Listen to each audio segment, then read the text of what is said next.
Welcome to USA Global TV and Radio, where our mission is to provide education, entertainment, hope, and inspiration.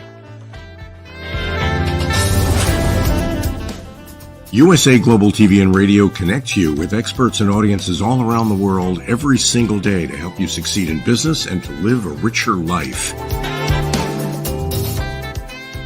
Visit us at usaglobaltv.com to learn about career and life-changing training and mentoring programs like the Listening Mentor. Subscribe to our newsletter to stay informed about our special programs and offers.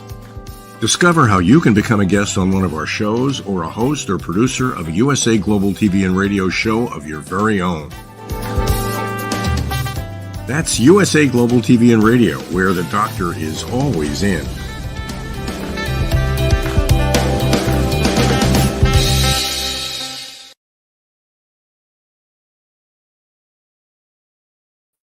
Hello and welcome to USA Global TV and Radio.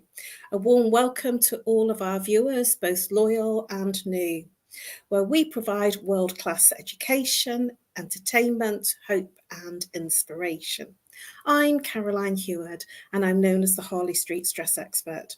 Our show today is a woman's prerogative, and we are in partnership with this program with E360 TV. A warm welcome to our viewers on E360 TV, as well as ROKU worldwide, and all our loyal regular viewers, as well as our new viewers on Amazon Fire, as well as our usual social media platforms, YouTube, Facebook, LinkedIn, and X. Our topic today is going to be a very interesting one, and it is the impact of global events on society. I am joined by our panelists today, our esteemed panelists from all over the world. Today we have two from London, and our first panelist is Dr. Justina MUTALE, all the way from London. Please welcome Dr. Justina. Thank you very much, Dr. Justina. Thank you, Caroline, and good evening, everybody. Good evening, good morning, good afternoon, wherever you are watching us from. Thank you. And I'd also like to bring on another very esteemed panelist all the way from London, Dr. Madalene. Good evening, Caroline. Good evening, Dr. Justina MUTALE, and good evening, E360 TV viewers and USA Global TV and Radio viewers. A nice warm welcome in the evening in the UK. It's a lovely, cool and warm evening, not too hot and actually just perfect. Before we get into our topic, which is going to be a very, very interesting one, I'd like to remind our loyal viewers and our new viewers about a VIP exclusive community. Please join an exclusive VIP community and have first access to our newest videos, photographs, and insights of the British royal family, which is live streamed on USA Global TV and Radio and YouTube. And please also subscribe to both channels, that's USA Global TV and Radio and Dr. JACALYN. We are on a mission to achieve over 100,000 subscribers so we can share and spread our message throughout the world of hope, inspiration, and entertainment, as well as education. So before we get into the topic, please, ladies, introduce yourself, saying a little bit about what you do, and then we'll get straight into the topic. So Dr. Justina MUTALE, tell our viewers a little bit about what you do and how you help people.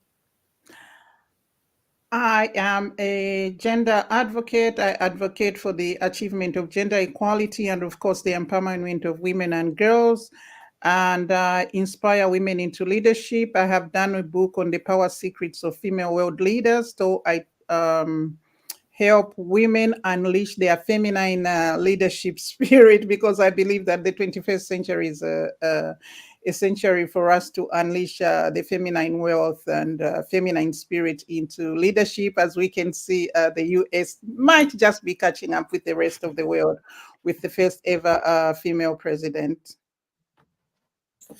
Thank you, Dr. Justina.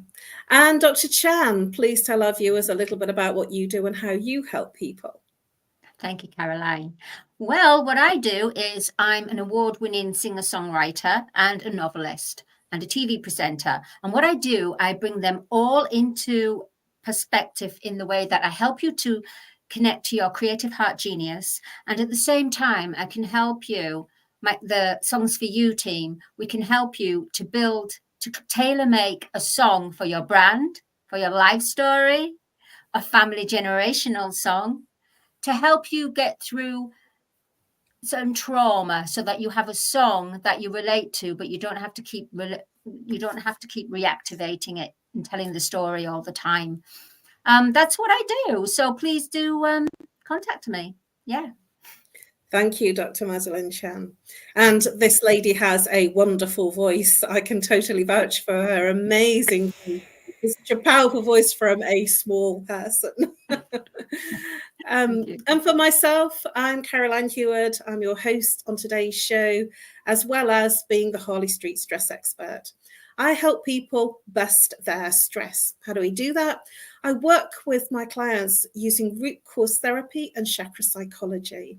I literally break through the patterns that create your repeating behavioral patterns that create your stress, whether it be physical, emotional, mental, or behavioral. Whether it's that relationship that you're complaining about or a physical ache and pain that you constantly get. Do you constantly have to go off and have a lie down because you have a migraine that's come on? Is it that you're complaining about a relationship or somebody at work? Or is it something that's happening on a regular basis that affects you in your everyday life? I help you break through the pattern that repeats, that repeating cycle of how stress manifests in your body.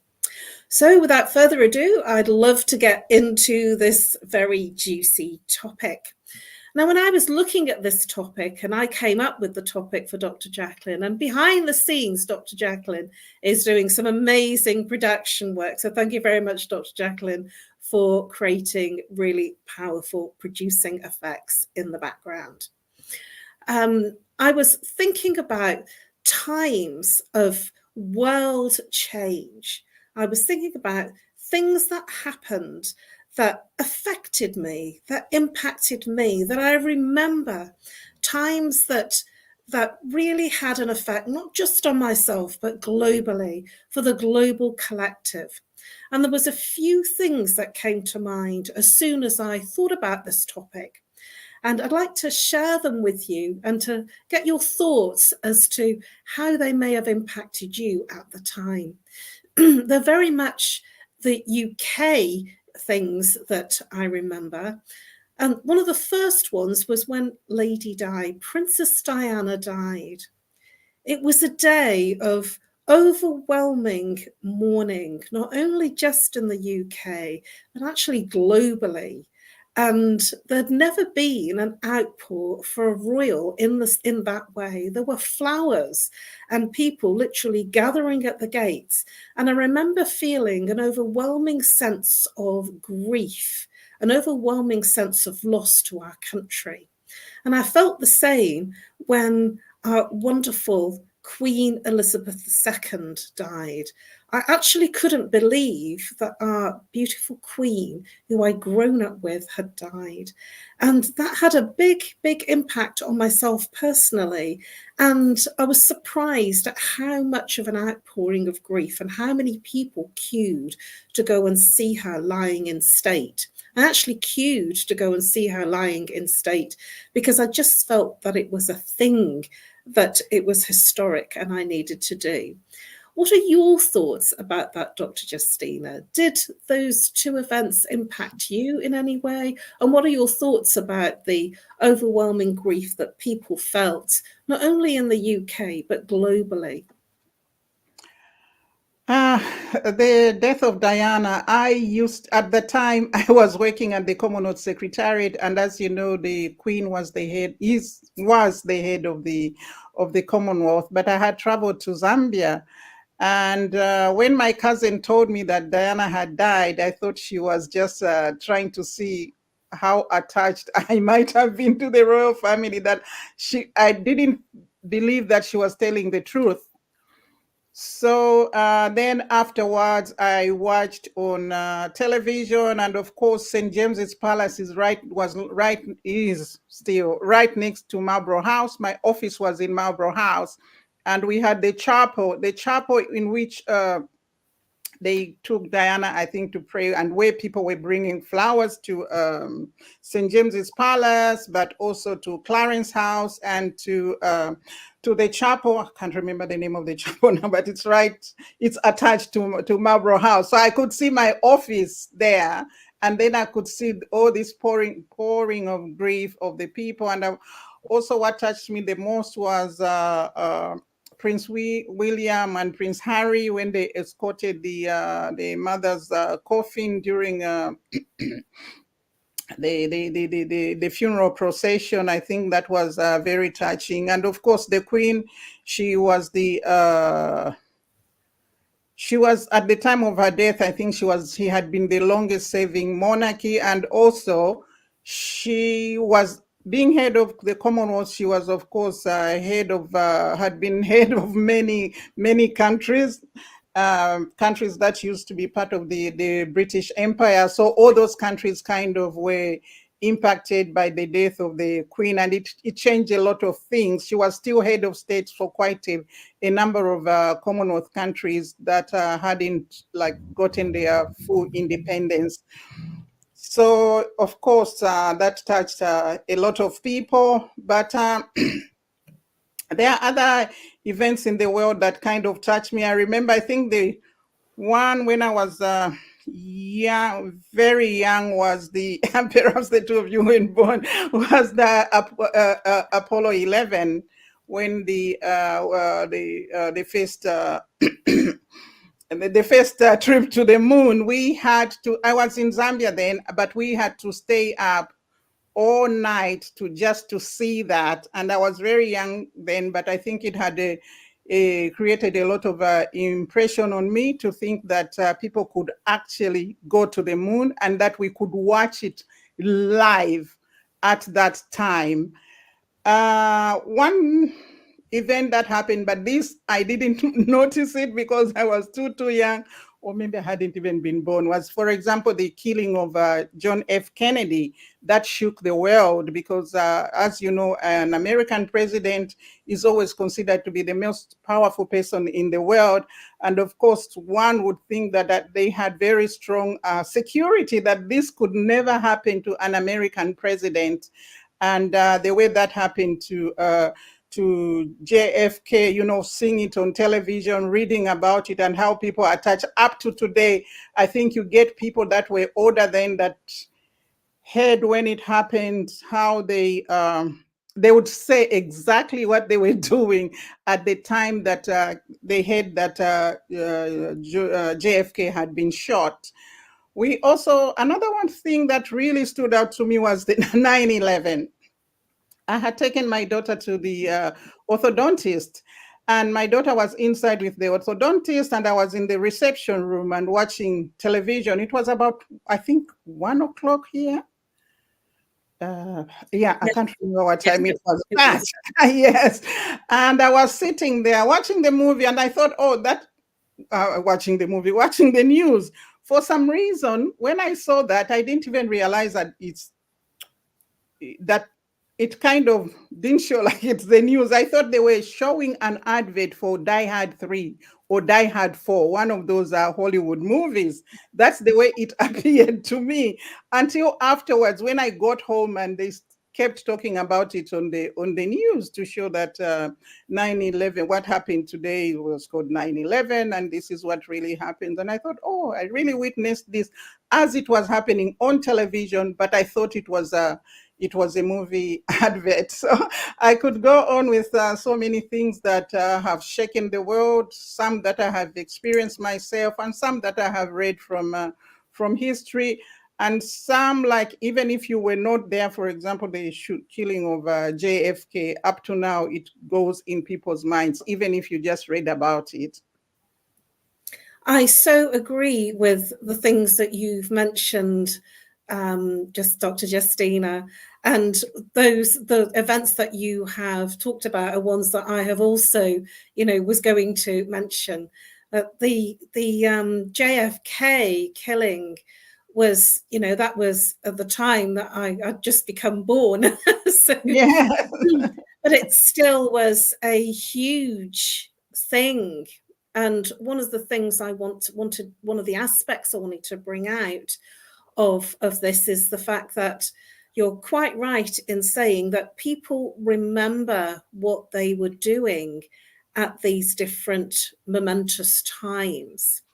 And the other thing that I wanted to bring up is the fact that when something very tragic like this happens, it seems to bring people together.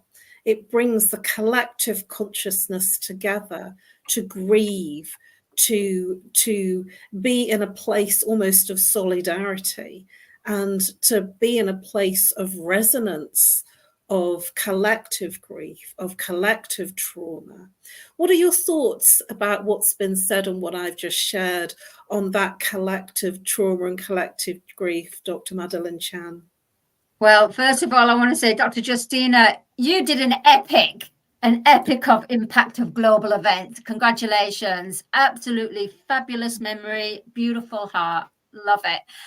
Right, Caroline, collective consciousness. Well, first of all, I find it really strange in the way that we're living in a modern world with technology, with AI and everything, yet our humanitarian, our compassionate souls are dinosaurs. Look what's happening in the world today. It's catastrophic. I'm not talking about just the weather or anything. I'm talking about, why should it take someone that's an innocent life to be crucified, or to be not crucified, to be abused, to be assassinated or murdered? And then it creates a big impact to say, hey, there's a problem here. We need to do something about this.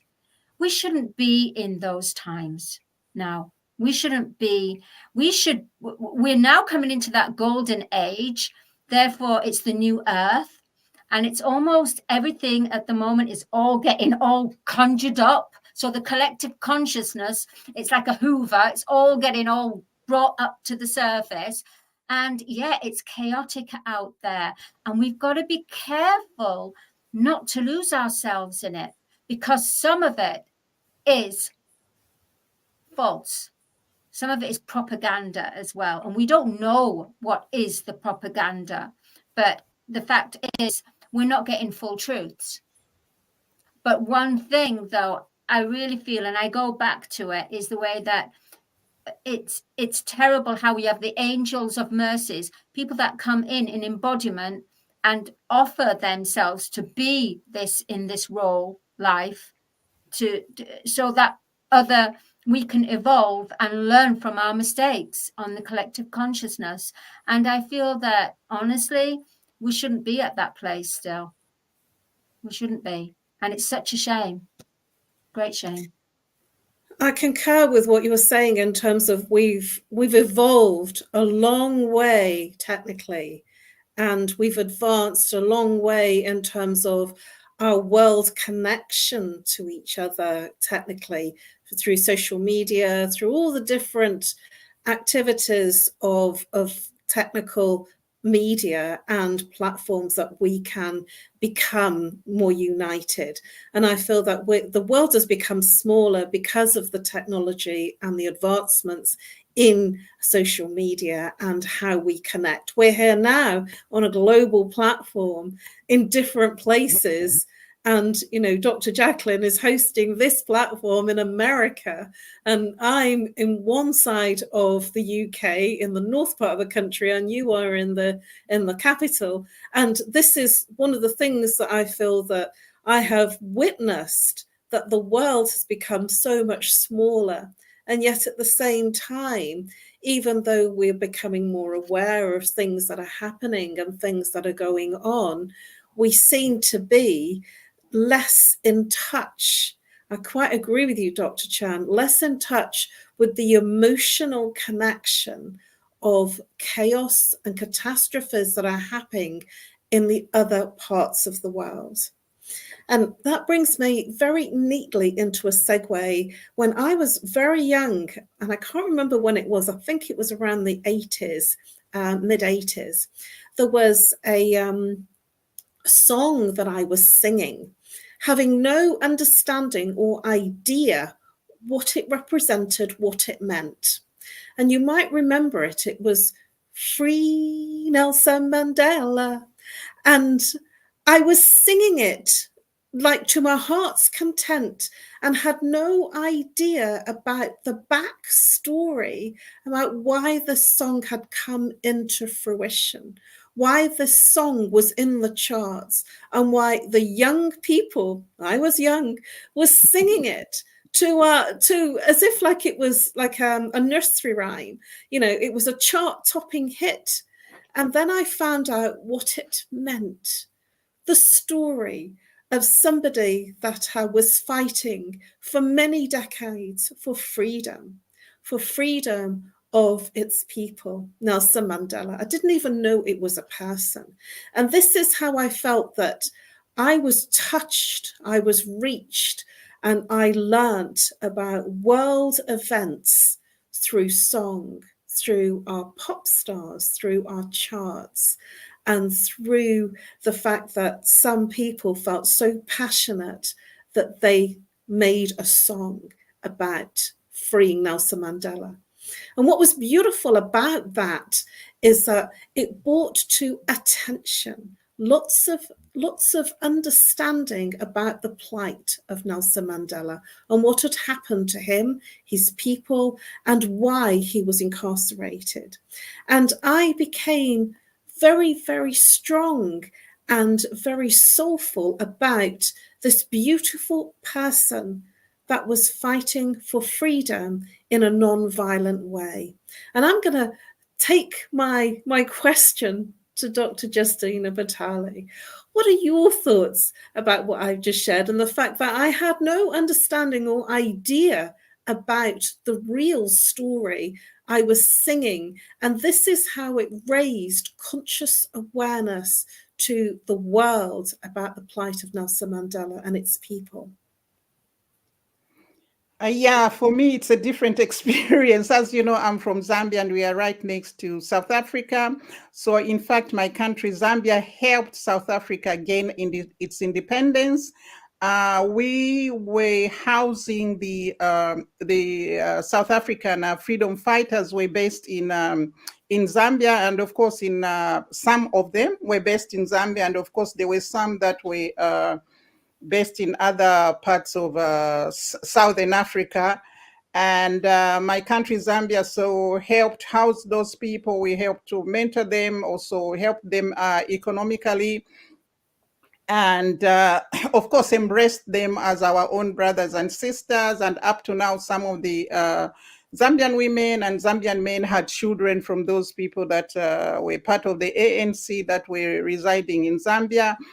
I remember the area that I used to live in, there was a group of the NC people that used to live there. And during the, I think it was the World Cup, 1986 World Cup, they all came to my house to watch TV so they could see the World Cup. So that was very, very close to me and close to heart. And we knew we followed the story because we learned it as part of our history, as part of our civic education, as part of our current affairs education, and what happens in the world. So we had a different story. And of course, by the time when Nelson Mandela was released from prison, I was already in the UK and I was working at the Commonwealth Secretariat. And the first international trip that he made was to come to London. And he came to visit us at our office, and we had to line up for him come walk with our Commonwealth Secretary General, and all of us shaking his hand. And in the afternoon, we had a garden party for him with the Queen. So that was very Wow. I had that kind of personal experience with Nelson Mandela, and also, of course, an attachment with South Africa up to today. And we understood exactly the events that were happening in South Africa and where the world was at, and who was playing what role, which countries were supporting and which countries were making things difficult for the Black South Africans to gain their independence. And like I said, my country, Zambia, we gave a lot of support. I gave my kind of own support by allowing these guys to, once in a while, they would come to my house sometimes to eat, but also the biggest thing was to come and watch football. But I wanted to go back to the song, how songs bring people together. I remember during the time of I think Vietnam. We were very young then, but we used to sing these songs about Vietnam and peace. Peace and love is the message, like that. That is how we learned about world affairs, sometimes through music, through song. And as young people, you keep singing these songs, and yet those songs were talking about what was actually happening in the world. I think another event that really touched the world was Live Aid. I was When going to say all Live the Aid. artists got together to sing for Ethiopia, that really moved the world. And I was one of those people that was touched. And up to now, I can sing some of those songs, and we go back and play those videos to. Just to relive some of those moments.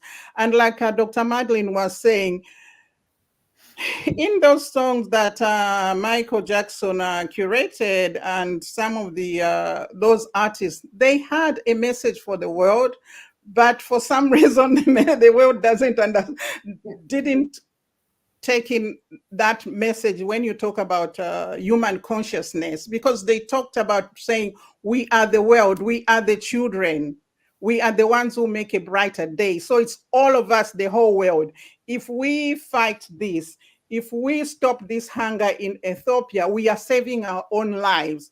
But we seem not to have picked it up.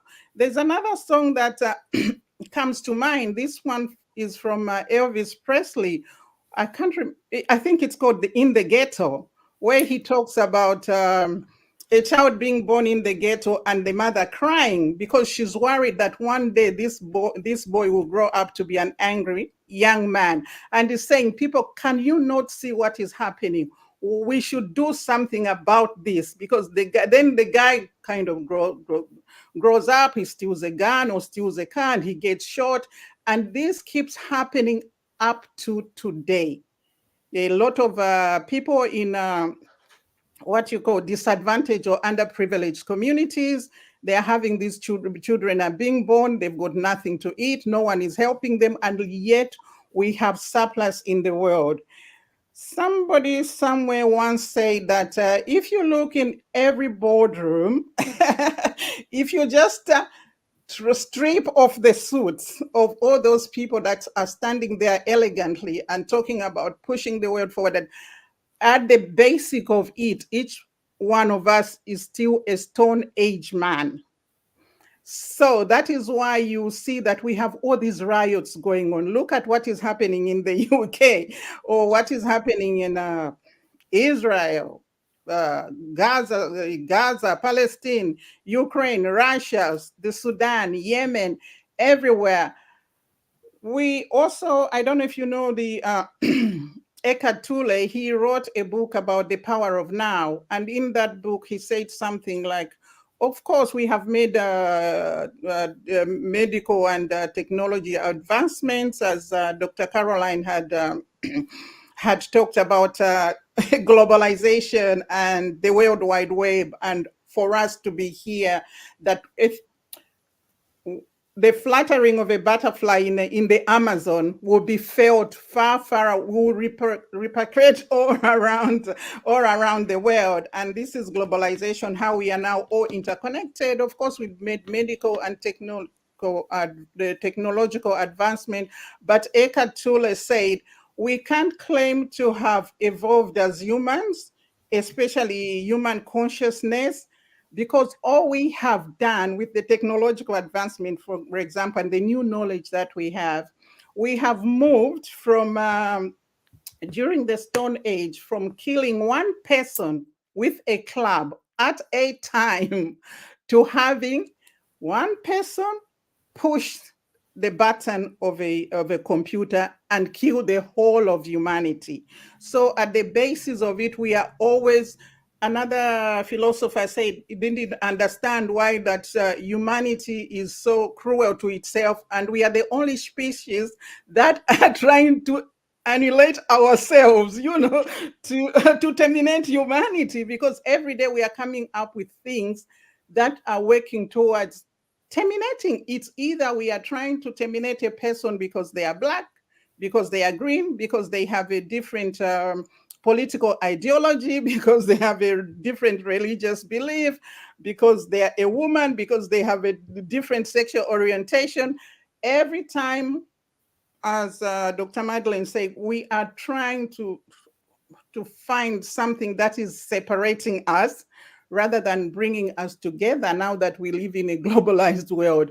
It's such a catch-22 that we don't know how we are going to bring that together. In Africa, for example, Nigeria, there are lots of rioting in Nigeria.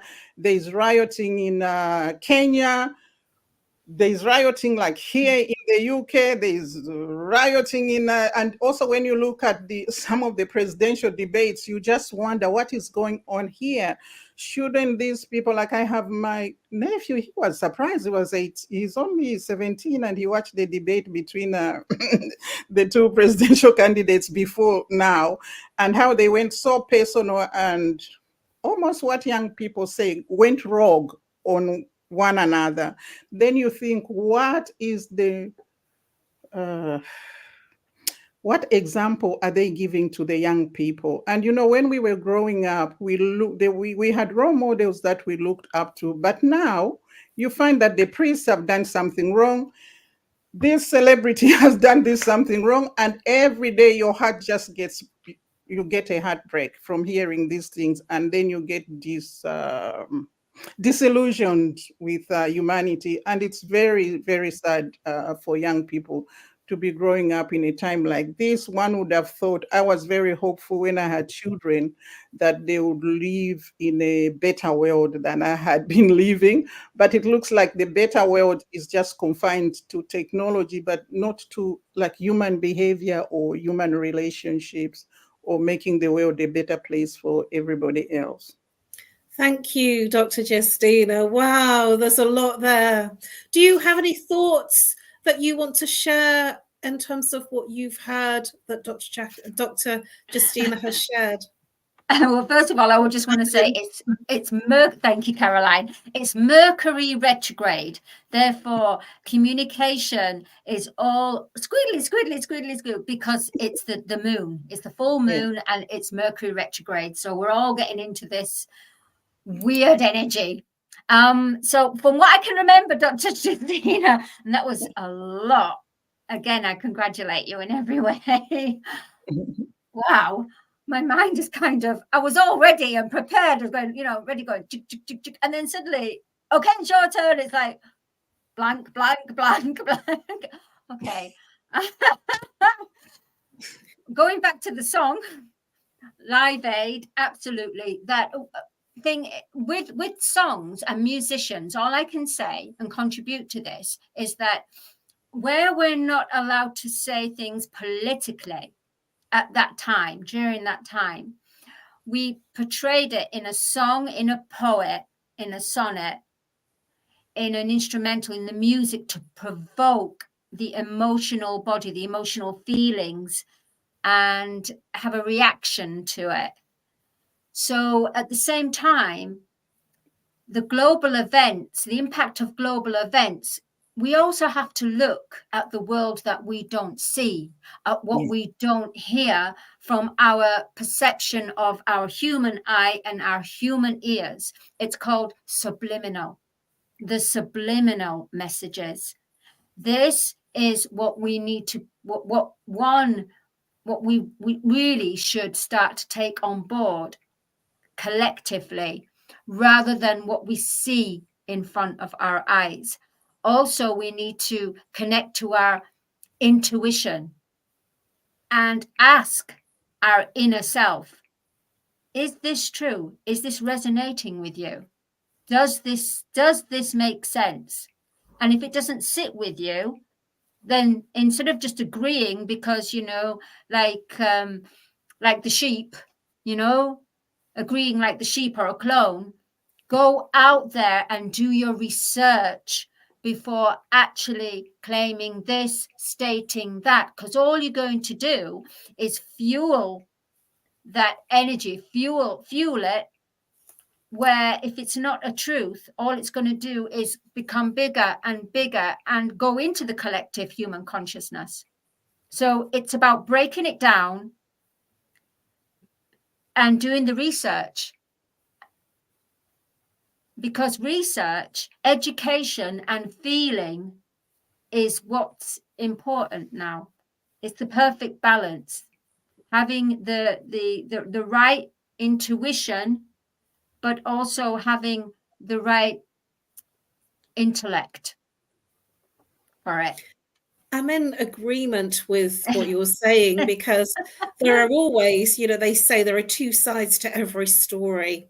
And there certainly is when we look at global events. There are always two sides. There's what you see, what you hear, and then there's also another aspect from the person saying it and how you're receiving it.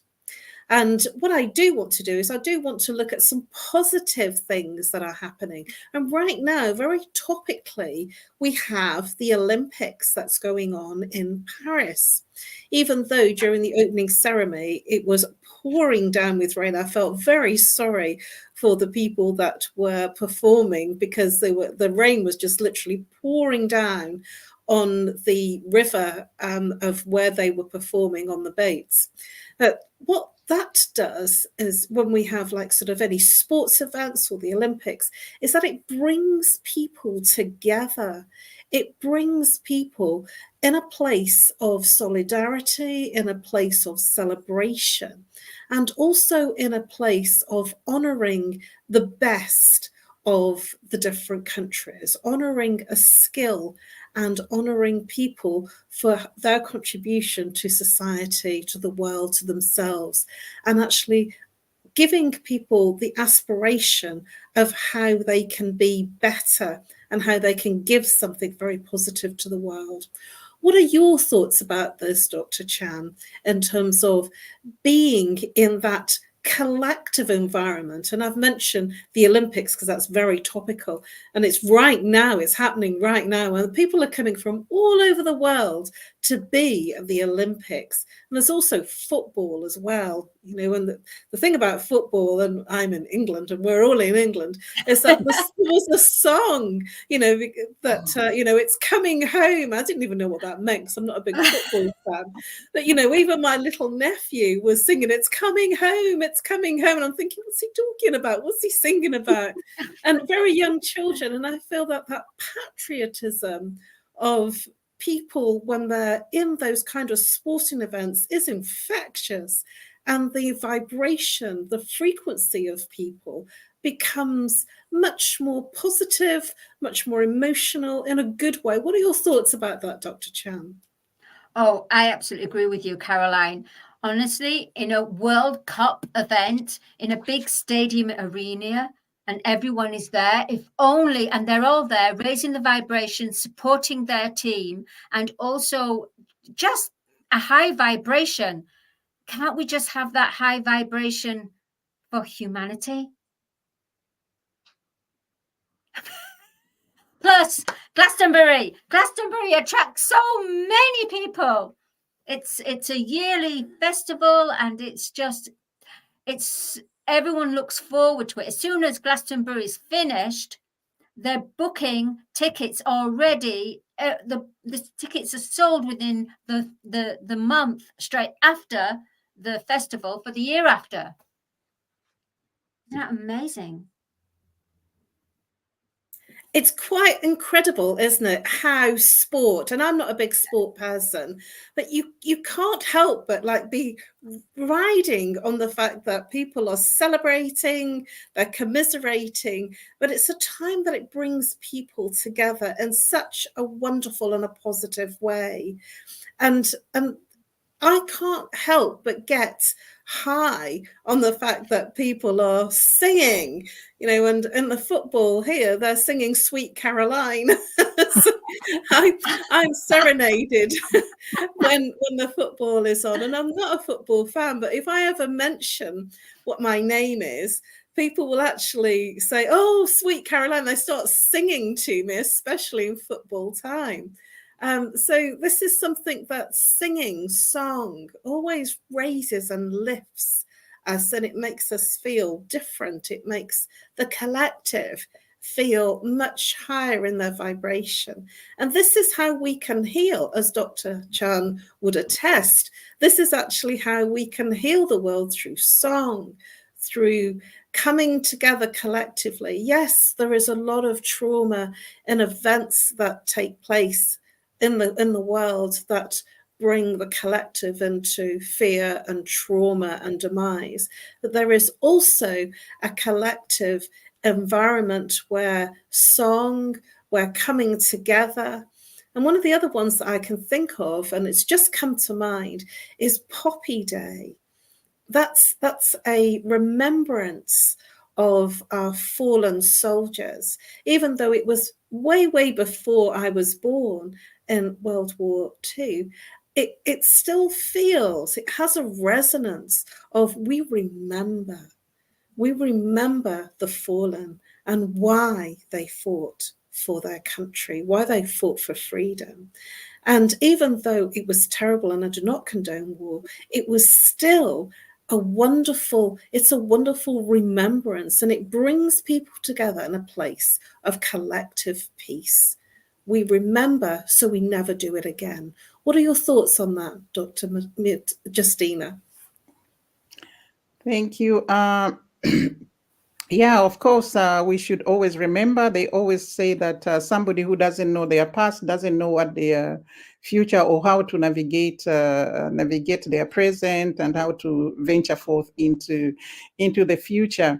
And about the energy, the positive energy that comes with a lot of people gathered in one place, and all in happiness and all in anticipation of seeing something good, really uplifts humanity at that point. And I think it does say in the Bible, wherever one or two are gathered, there also I will be. So those who believe in God, we know that wherever there's one or two people gathered, God is there. And so he's even more present in a bigger gathering. So you have this divine experience of humanity being together and being happy together, singing together, holding hands together, waving their hands together, and screaming on top of their voice. For example, if it's in football, when there's a goal or a score, and of course with the Olympics, when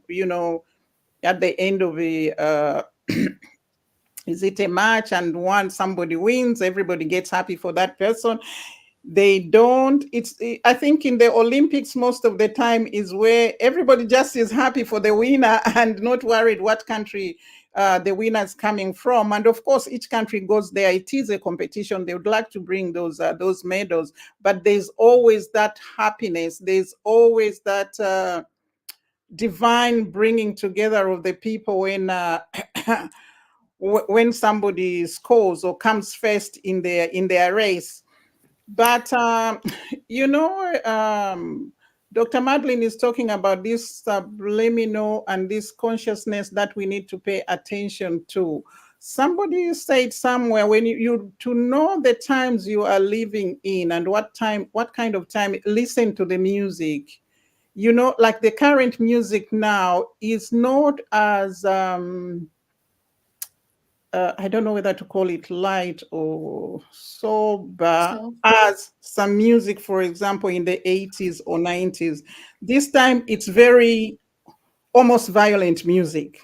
So it's like we are living in violent times. And when you hear, there was a time when most of the popular songs were love songs, but now the young people's music is quite disturbing. And sometimes you could hear a beat in the background and try to sing along, and you find that the music is just full of swear words, or sometimes it's where they are talking about killing one another or chopping off the other person's head, and things like that. Now, talking about the this year's Olympics in France, of course, that was a wonderful moment for people to come together. But what it got overshadowed by everybody complaining, for example, about the opening ceremony. There were a lot more. It's been said that now people are being encouraged to be more outrageous, to be more hateful. The more hateful they say things, is then they have more a much bigger following. You were talking about people doing their research to know whether what they are hearing is true or not true. But people are being encouraged to be outrageous. The more outrageous you are, the more people will listen to you. Even when you go on social media, you notice that those people who will be saying something against another person, a political party fighting the other party, that is where everybody will rush to. For example, I work with young people and we give scholarships to advance their education. When you compare how many people are following our page to people who are following the pages of gossip, the pages of young women twerking, the pages of boys and girls fighting, they follow them in millions. But when you're giving something that should be helping them or helping advance humanity and the thinking of humanity and the tweaking of their psyche, they are not going to look there. So I noticed that all the goodness of the Olympics had been overshadowed by the complaints of the opening, when people were upset about the Last Supper. That is the first thing that I saw. I didn't see the opening. All I just suddenly started seeing was how angry people were about this, that they were mocking the Last Supper. And then the past few days, it's been about that female boxer that other people thought was trans, or that it was a man, and they fought with a woman. And that is all that people are talking about. So it is easy now. We are living in a time where people can't think, or there's too much information, but humans, someone did say that, are more drawn to the negative than the positive. So the more outrageous somebody is, the more hateful, the more negative, that is where everybody is going to go. And the propaganda, Barack Obama had said, we live in very difficult times where a lie would have gone around the world 365 times in one day. And by the time you try to correct that, nobody's even going to read it. It's not going to read the correction of the facts, because everybody has already taken in the lie. It has engulfed everybody. And for some reason, people find it easier to believe the lie. That is why it's easy to do all this propaganda than to believe the truth. So it is, of course, humans can come together, but they are going to be picking at what is negative in those things, as they have picked at what is negative in the Olympics. And thank you, Dr. Justina. We have completely run out of time. Thank you so much for your contributions. We really have overly run out of time. Thank you so much to our wonderful panelists, Dr. Justina and Dr. Madalene. And we look forward to seeing you at the same time, which is 2 p.m. Eastern time and 7 p.m. London time, Greenwich British summer time, sorry. And now over to our wonderful sponsors. Thank you, Dr. Jacalyn, for your wonderful broadcasting behind the scenes. And I look forward to seeing you next week. Bye-bye for now.